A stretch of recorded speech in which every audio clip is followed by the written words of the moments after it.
Before I start my presentation, I would like to give you a little bit information about myself. And as the majority of you can tell, I have an accent. And that is because originally I am actually from Spain. And 15 years ago, so a long time ago, I decided to go to the UK to study at bachelor's level. And so I decided to go to Bournemouth University. Also, they treat me so well that I am still at Bournemouth University, but now working as employer. And one of the things I wanted a long time ago was to something like when I decided to go to a British university, for me it was like very difficult to apply and to follow the procedure of applying for a British university. So I wish by that time that someone actually came to talk to me and to explain to me the differences in the education system and also how to apply. So hopefully today you will go away thinking, okay, now I know how to apply for a British university. So let's see what we are going to have a look today. So I'm going to give you general information about undergraduate applications, and also we are going to see how you can apply for postgraduate applications. And we will look into the support documents, which kind of things the British universities are looking in students applying for our universities. And we are going to emphasize as well in the personal statement. It's part of the application form, and also in so what's happening after you have applied, and once we received your application form, what are the things that you can get from us. Before I start, can I ask you how many of you are interested in undergraduate or bachelor's degrees? Can you raise your hands?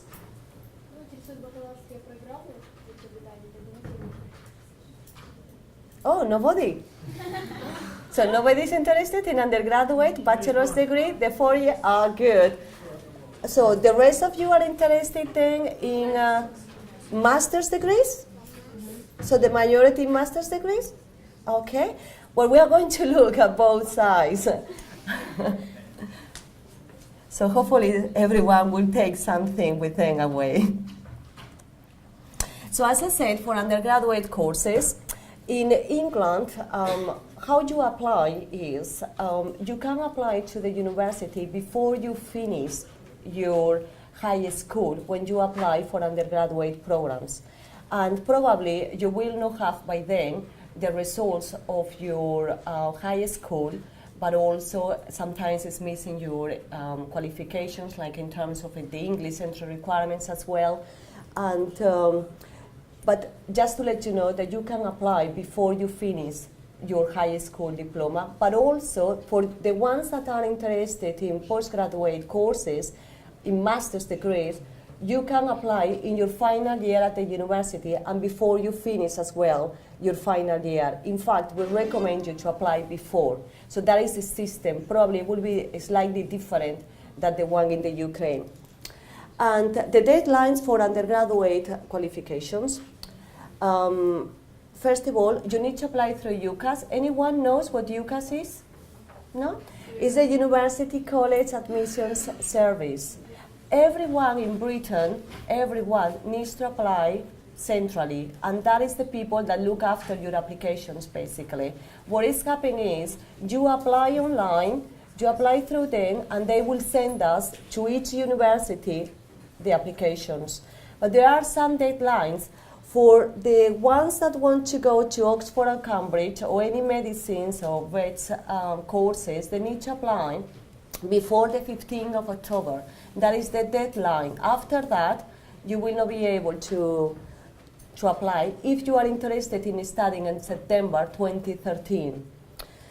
For the rest of the courses, usually it's on the 15th of January. It's only the differences for the arts and design programs. You have a second deadline, which is the 24th of March. So basically it will be that.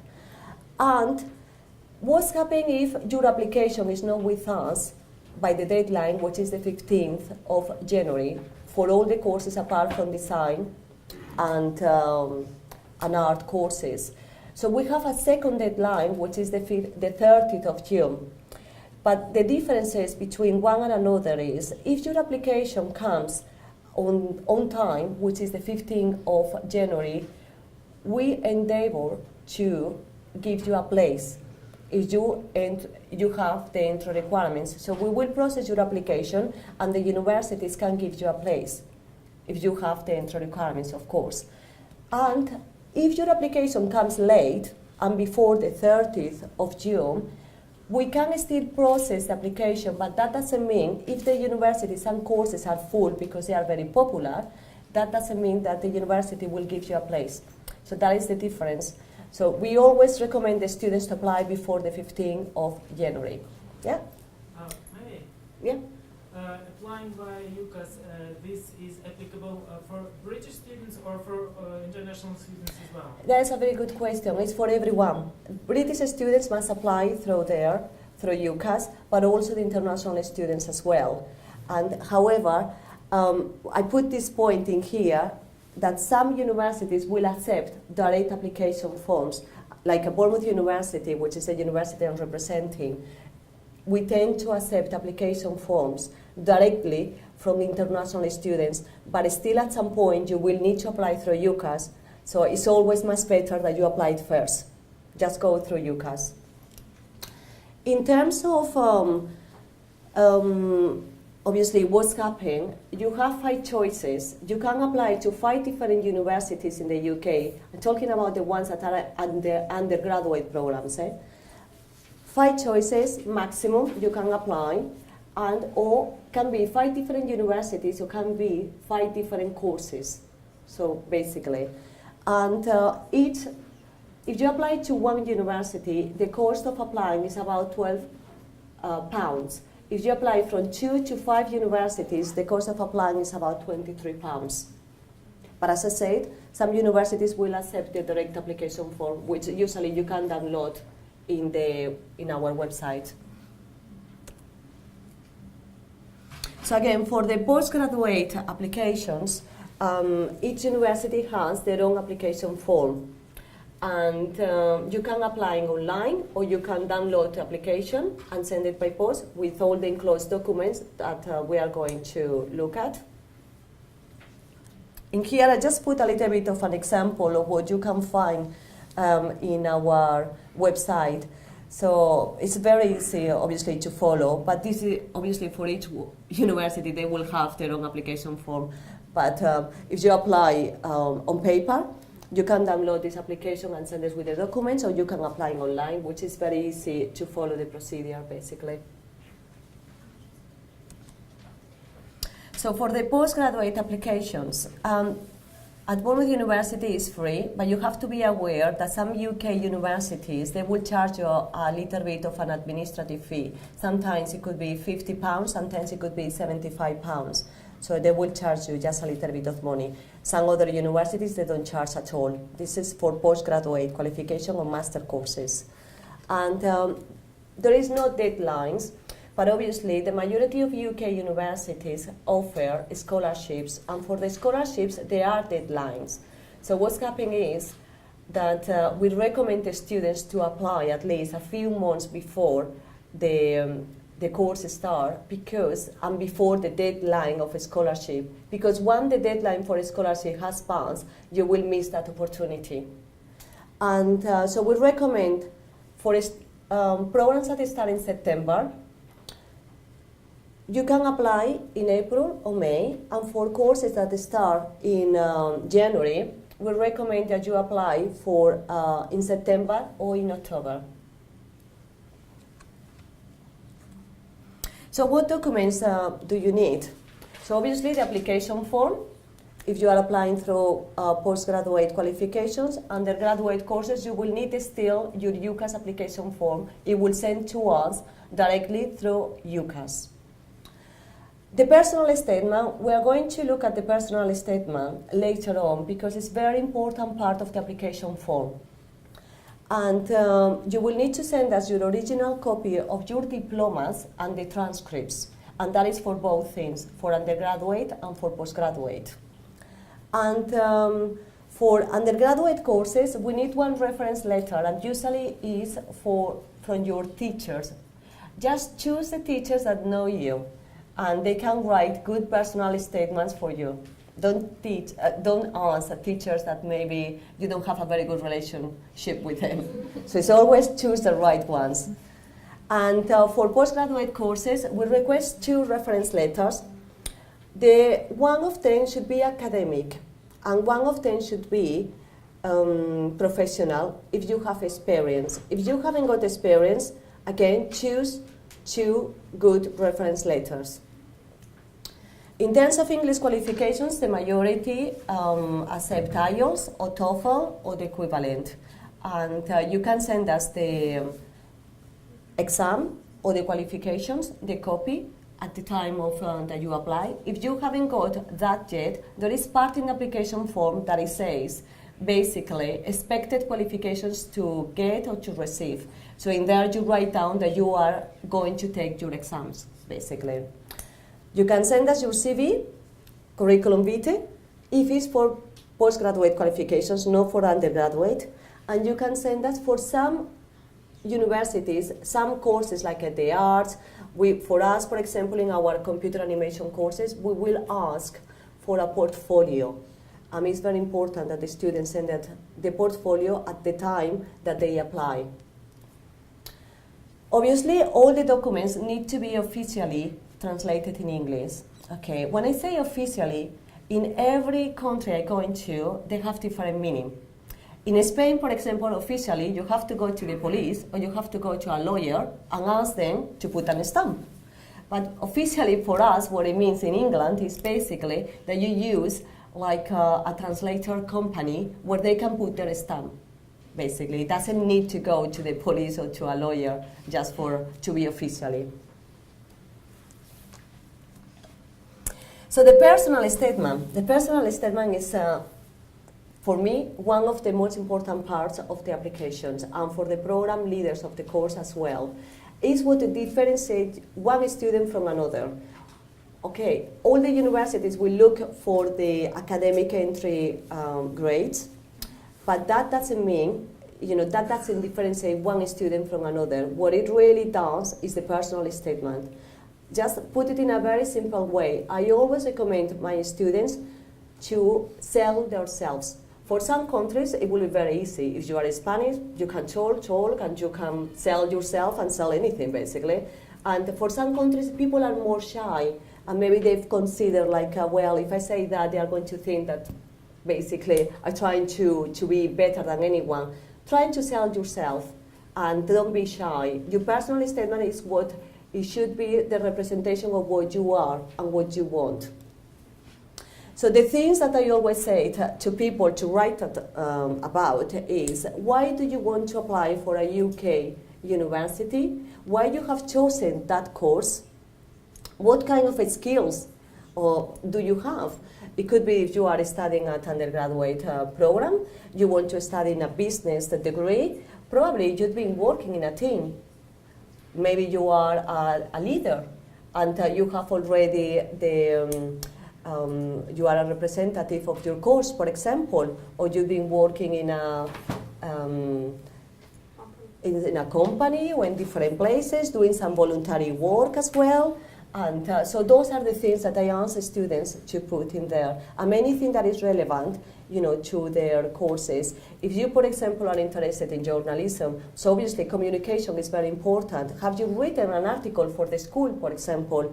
Are you doing an internship or 2 weeks or 3 weeks placement in a company? Do you have any experience? So those are the things that you need to put in there. Of course, we want to know that you have as well some hobbies and some kind of interest. So tell us about you.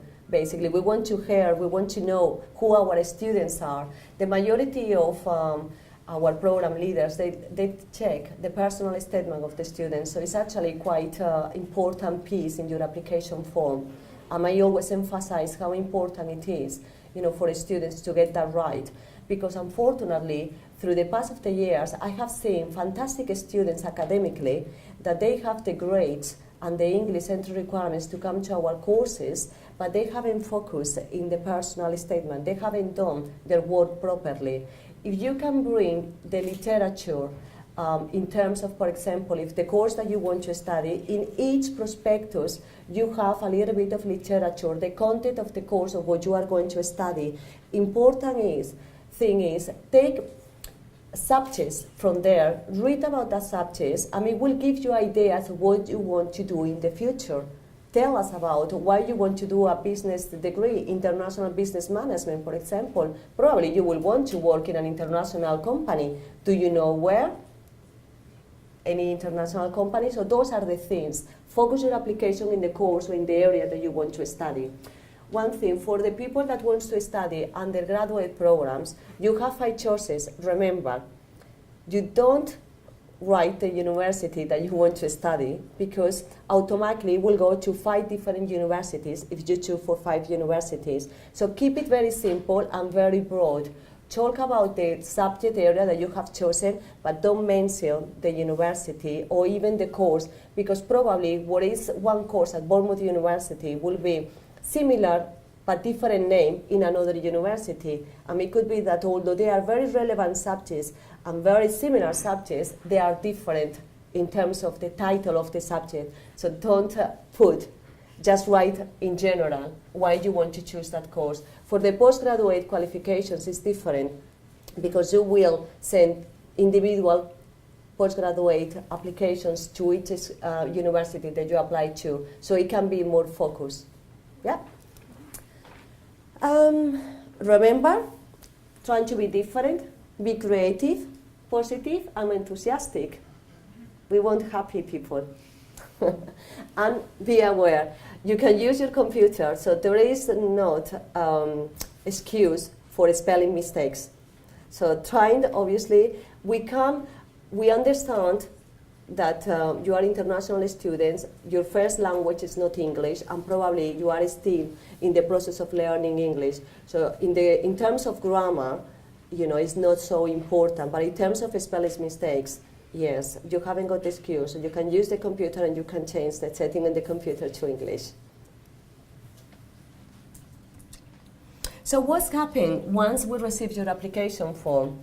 For those of you that apply through UCAS for undergraduate courses, they will come to us, the application, and you will receive from us, and also for the postgraduate, one of these 3 letters.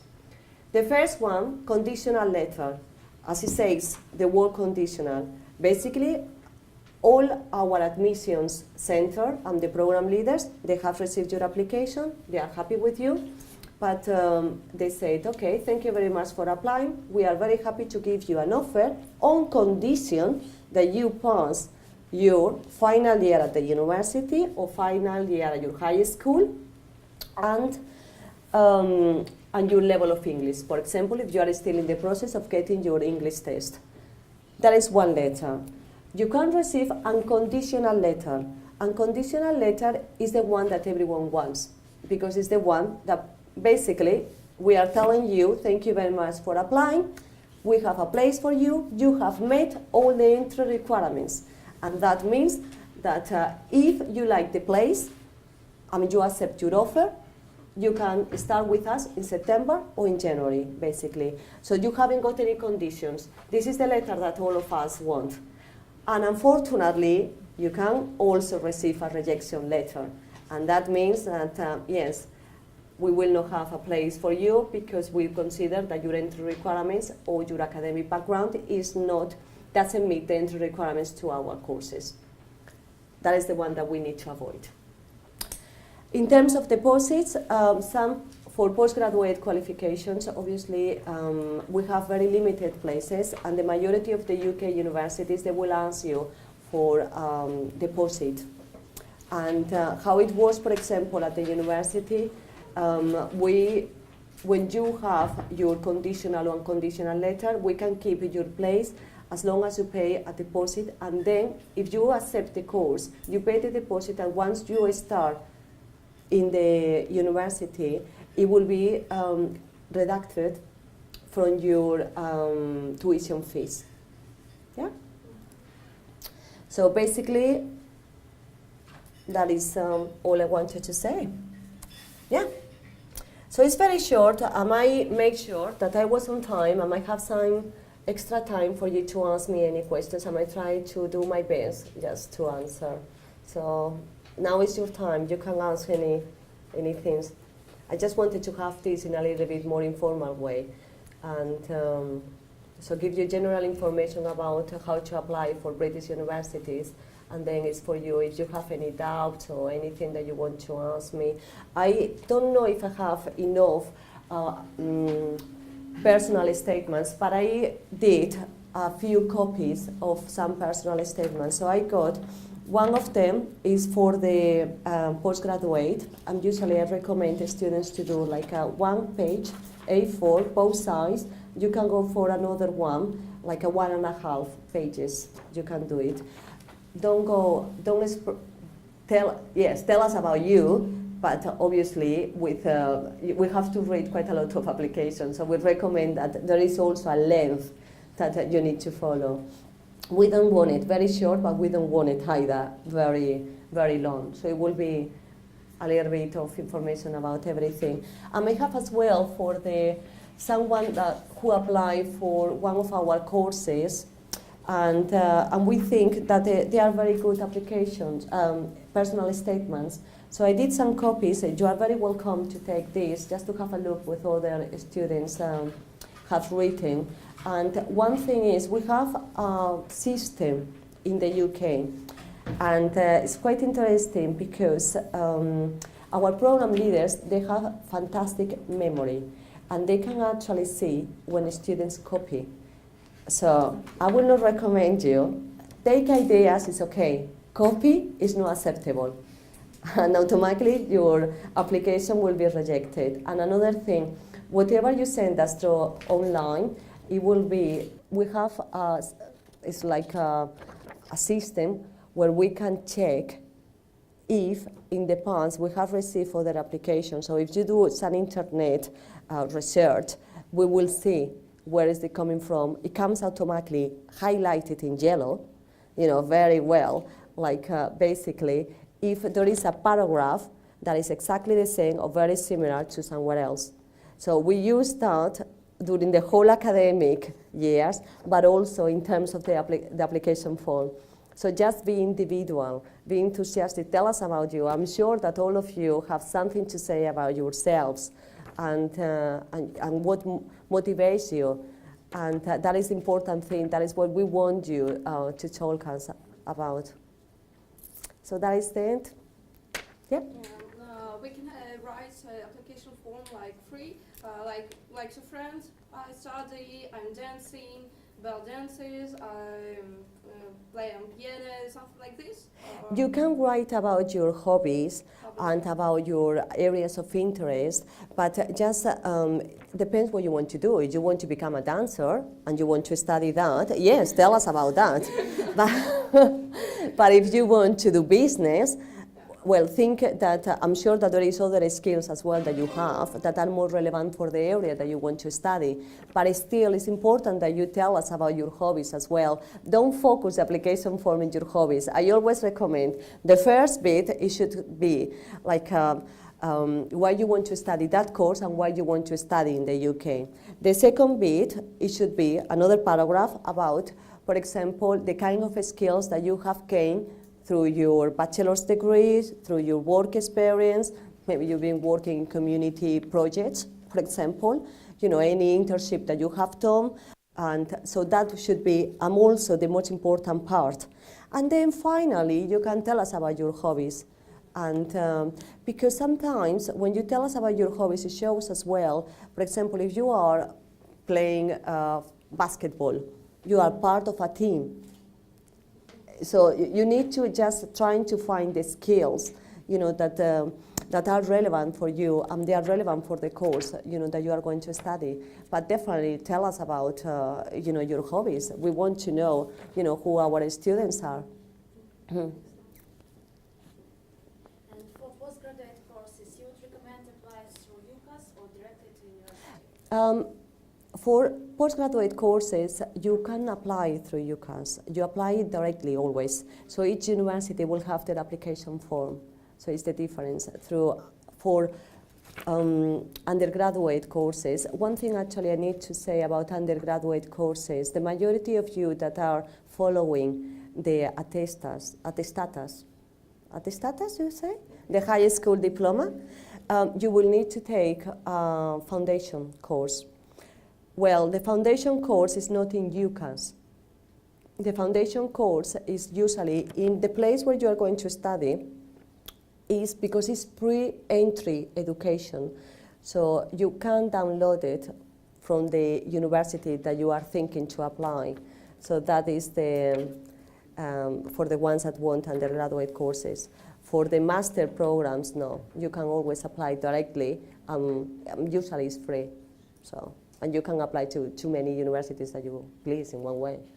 Yeah. And normally we need just GMAT or also TOEFL or some other. Is it GMAT enough or we need other? GMAT is more for the American system. The majority of UK universities, they will not ask for GMAT. And I don't know if some specific universities, they will have an interview, they will have an entry exam that is particularly for that university. We don't request GMAT. I think it's more for American system than for the UK system. And what was the first question? That was the second one. Yes, and the first, yeah, okay. Anything else? No? Well, I didn't keep you for long, so you have extra time just to go and have a look around. Thank you ever so much for coming. It's a pleasure to meet you. Thank you.